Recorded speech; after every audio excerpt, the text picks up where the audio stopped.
G'day everyone, Uncle Jojo here. Great to have you with me and thanks for watching. This is for Will. Thanks for sending in your request, Will. Willie, Billy-O. Floating floors. You've got an apartment that you're building and it is about floating floors and different floating floor systems. If you've seen my video on floorboards, we do overlay boards and hardwood floors. This is a floating floor. A floating floor is a floor that is exactly that. It only floats. There's no direct fixing for the floorboard itself through onto any sub-floor frame or any direct fixing onto the ground. I very rarely do a floating floor. I have to be truthful. I've done them before in the past during my apprenticeship or when we were doing apartments when I was OS, but I'm not a big fan of them. I don't think they're great. They wear down pretty quickly.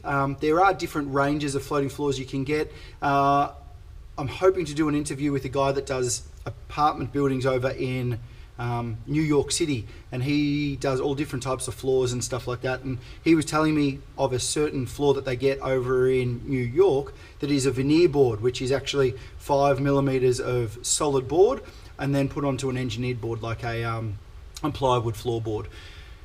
So Willie, sorry matey, I digressed. This is for you. This is all about the floating floor. With a floating floor, I've got a floating floor here. I did this just so I could make sure that I was able to show you what a floating floor was here, Will. You can see this is the underlay under the floor. It's actually a foam. It's not very thick. Goes underneath the floor, and the floor actually sits on top of that. The flooring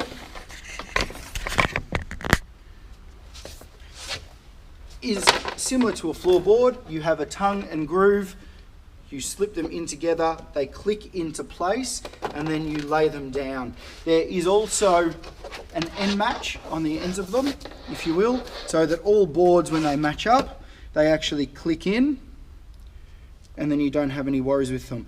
This floorboard in particular is called a printed board, and there's no timber on this or anything like that. If you look here, it is minutely thin, the top cover of it, and the rest of it is actually MDF. I'm not a big fan of MDF due to the formaldehyde and stuff like that goes into creating MDF, all the chemicals. Step this way, Will.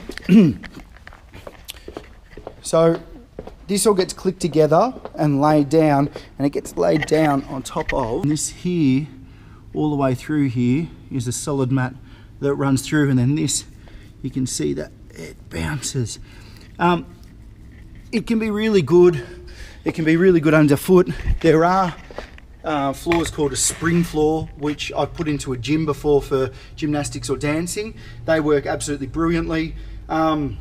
But a floating floor as such is only that, is a floor that's clicked together. There's no direct fixing down. You do hold a floating floor in place by running a bead around all of the corners. Well, the problem a lot of people have is that if they put them in a high traffic area, you actually run through the top layer and then you just get into the basic board or the MDF, and it looks really epoxy in a very short period of time. If you do this amount of work and you've put resources into it, don't waste your resources, don't waste your time, don't waste materials. Spend a little bit extra money and get good stuff. Hope that answers your question, Will. If you've got any questions or queries other than that, please flick them over to me. I'll do my best to answer them as quickly as I can. Everybody else, thanks for watching, and until I see you next time, stay unreal, banana peel.